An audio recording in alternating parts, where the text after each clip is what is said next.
Pergear company recently sent this lens out to me at no cost to myself. And when I received it, I kind of thought, man, what an odd lens to be released in this day and age. I kind of thought we were done seeing lenses of this type and this style. But then in use, I just found it so fun and interesting, and I really loved the images that were coming out of it. And it kind of made me a bit sad because I think we are probably coming to the end of a time when we're going to see this type and style of lens. Now, this is an 18mm f5.6 lens. And when I say it's f5.6, I mean it's f5.6. You can't even change the aperture. It's a manual focus only lens, and the full range of focus is only 1/4 turn on the lens. That makes it really easy and fast to nail focus.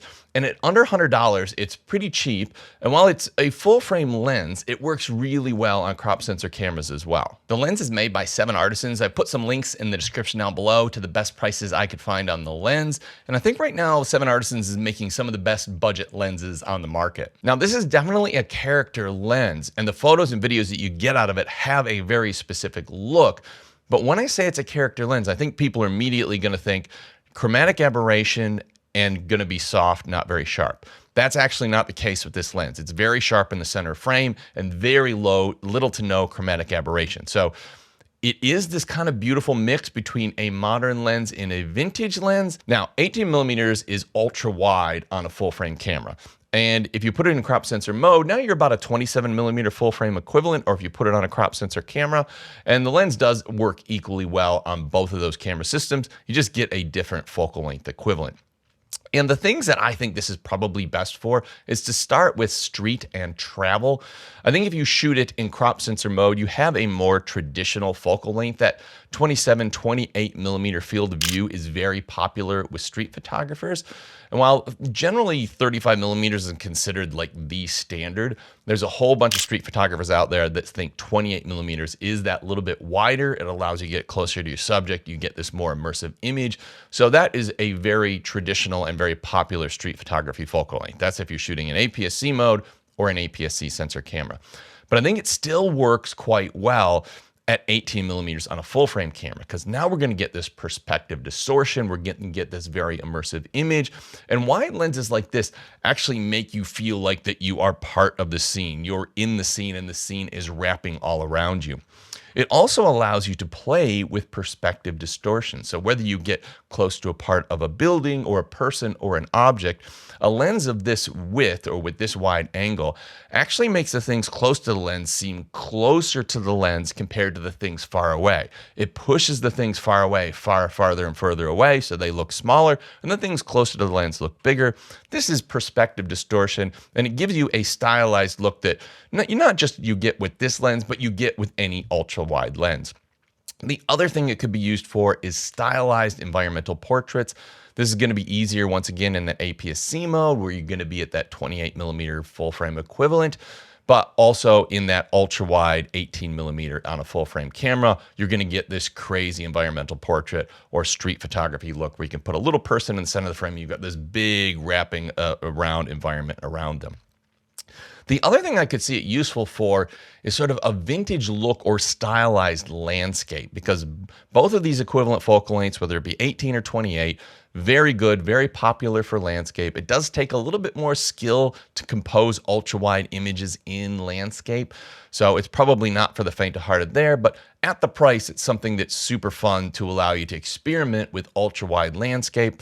And although you do have heavy vignette, which isn't always desirable for landscape photos, you can either correct that in Lightroom or just leave it with a bit of a stylized look. The other thing I could see it really good for is vlogging, specifically on a full frame camera, because you're going to get this ultra wide immersive look. 18mm is a very popular focal length for vlogging. Many of the most popular YouTubers and vloggers shoot with a 15 to 35mm lens, and they're often shooting around that 18mm focal length because it just creeps up from that 15, gives you a little bit less distortion, and it just gives you a little bit cleaner image, so your face is filling a bit more of the frame than shooting ultra wide at 15. So I definitely could see this as a budget vlogging lens as well. And if we're looking for a vlogging lens, I don't think you're going to get anything cheaper than this on a full frame camera, at least not that I can think of. With the heavy vignette, you're also going to get a very cool, interesting kind of semi-vintage look, but keep in mind, you're still going to get very modern looking colors. You're still going to get good contrast. So it's not going to look like you've just bought some old cheap lens. It really does have that perfect blend of both. Now, just having a look at the lens and the build and handling, it really is a well-built lens. It feels way above the price point. It is an all-metal body. It's got a polished metal lens mount, and the focus ring turns nice and smooth. There's no aperture ring at all. That's just the way this lens is. It is a dead simple lens, but it is well built, and it does have a bit of heft to it. It feels a little bit heavy for how small it is, so it really does have a nice quality feel to it. Now, at the time of shooting this video, the lens is only available on 3 different lens mounts, but I expect that there might be more to come. So I'll put some links in the description down below so you can go and actually check out what lens mounts it's currently available on, because I expect there are more to come. Just having a look at the distortion performance on this, the distortion is reasonably well controlled unless you get a close or a straight edge close to the edge of frame. And when you do that, you get something that is called mustache distortion. Now, for the type of lens this is and what we're going to be using it for, I'm not really too worried about distortion. But if you are shooting architecture and you get some lines close to the edge of up to the edge of frame, they are going to be wavy, which is a mustache pattern, and that can be very hard to correct. So I don't think it's ideal for clinical interior and architecture and that type of thing. But that's probably not what you're going to be using this lens for anyways. Part of the image character that this lens gives you is extremely heavy vignette, particularly in the full frame mode. Now, it does have modest vignette in APS-C mode, but you do have this vignette that creeps almost all the way to the center of frame, and it's part of the look that this lens gives you, which I actually really, really like. And at this price point, I think that's absolutely fine. I'm not looking for a Sigma type performance. And when I'm buying a lens like this, I probably do want a little bit of that style. And I actually am a big fan of vignette. And with a lot of my photos, I add vignette because I think it adds a really nice look and interesting character. Now, lenses at this price point, chromatic aberration is generally a big problem. And I don't know what's happened, but in recent years, it's almost like they've all figured it out. All the cheap lens manufacturers have figured it out. And this thing just shot even in the most high contrast scenes, looking at the in-focus areas, looking for chromatic aberration, purple fringing or color fringing on high contrast areas. There's basically nothing. So I am super impressed by that performance. Keeping in mind it's an f5.6 lens, so the smaller the aperture, the easier it is to control that chromatic aberration. But once again, there's basically none to speak of. Now, when we look at longitudinal chromatic aberration, which is changing color cast before and after the plane of focus, if you get really close to something like I've done on this lens chart, you can see the different color and tint before and after the plane of focus. But in all my real world shooting, I really didn't notice anything. And you really don't get a lot of out of focus areas with a lens like this. Now, looking at flare performance, you're going to get noticeable flare. It's got this kind of vintage sort of cinema lens type look. I actually really like it. I think this is personal preference. It's definitely not a clinical Sigma, Canon, or Sony type performance, but I think it's well controlled, and when you do get it, it looks quite cool. Looking at close-up image quality, the minimum focus distance is 30 centimeters, which is about 12 inches. And when you do focus at that distance, it is very sharp. It also allows you to get close enough to those subjects.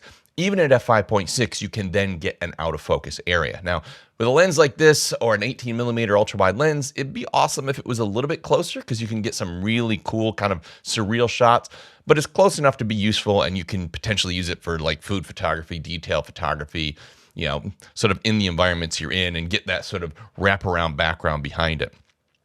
Now, I spoke about it early in the video, but sharpness is an area, particularly in the center of frame, that this lens is excellent. And once you get to the corners, yes, they start to get a little bit messy, but they're actually not too bad, particularly for the price point. And because we've got that heavy vignette in the center, this is a lens that's really drawing your eye to the center, and the center is very, very sharp. The bokeh, when you get close enough to a subject to get some bokeh and background blur, it's acceptable. I don't think it's mind-blowing, but I don't think it's distracting either. I don't think it's fine for a lens of this price and this focal length. So ultimately, this seemed like a very odd lens to be released this year, but for the price and for the size, I think it is a super fun lens. It'd be a great snapshot lens, street photography lens. It gives your images a very interesting look. If you don't own an ultra wide full frame lens, this is a very cheap way to play with that, because this is a whole different category when you're down at 18 millimeters. And this is a great way to experiment with it for like under $100 versus buying something like a 15 to 35. A decent 15 to 35 is going to probably cost you a couple of $1,000s. So I think if you're one of those people that just want something fun, cheap, small, and want to play with ultra wide lenses, then I can highly recommend this. Now, an 18mm lens is an ultra wide lens, but it's nowhere near as wide as a 9mm full frame rectilinear lens. And I've just shown that video on screen now. If you've never heard of that lens or never seen that lens, it is a really interesting one. So I'd encourage you to check out that video.